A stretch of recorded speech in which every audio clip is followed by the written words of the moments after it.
everybody, I'm John Graden from johngraden.com. I've been talking a lot about this idea of programming or brainwashing or conditioning or whatever you want to call it. I like programming because it works well with a computer analogy, and here's what I mean. Aristotle, I think, was the first to describe the mind as being a blank slate. In other words, tabula rasa was the phrase, blank slate, tabula rasa.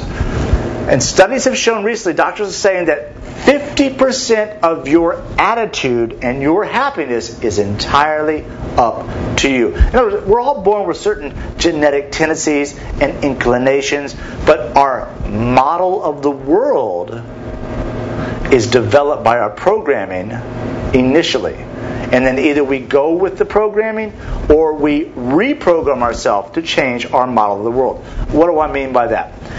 When you are young, your parents, the clergy, your teachers, the authority figures in your community, the entire community, and the mass media begin to program your model of the world. How you view your relationship with a higher power, your potential for success, what you're capable of doing, who you're capable of attracting into your life, and what path in life either you'll experience or even what you might deserve or not deserve.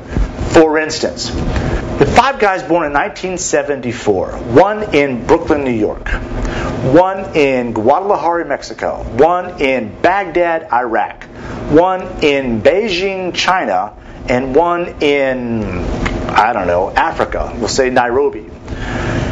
Fast forward 20, 25 years, what are their models of the world?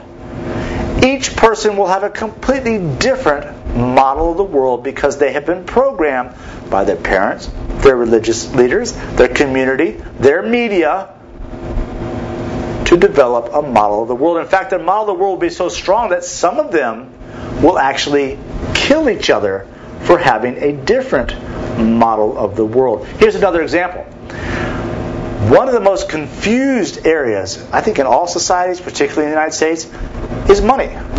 There's this idea that if you ask for money, or you pursue money, or you like to earn money, or you think that money is a good thing, that somehow you're a bad person.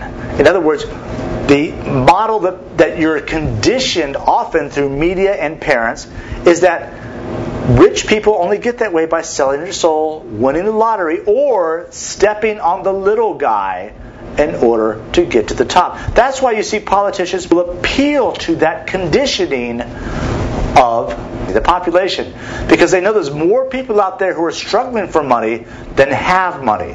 So there's more votes. That's the only reason. So here's a strong example of what I mean. Have you ever loaned somebody some money and then been embarrassed to ask when they didn't pay it back? Were you uncomfortable about bringing it up to them?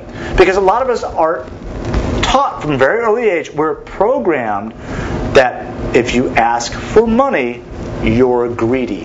Well, that doesn't make any sense, does it? It's your money. You did the good, generous thing by loaning money, which is also a very good reason not to loan money. Loan advice, not money. But you did the generous thing. You did what you felt was a helpful thing by loaning the money. This person is not. They're doing the wrong thing. You're not doing the wrong thing. That's what credit card companies, banks, they don't hesitate to ask for their money back.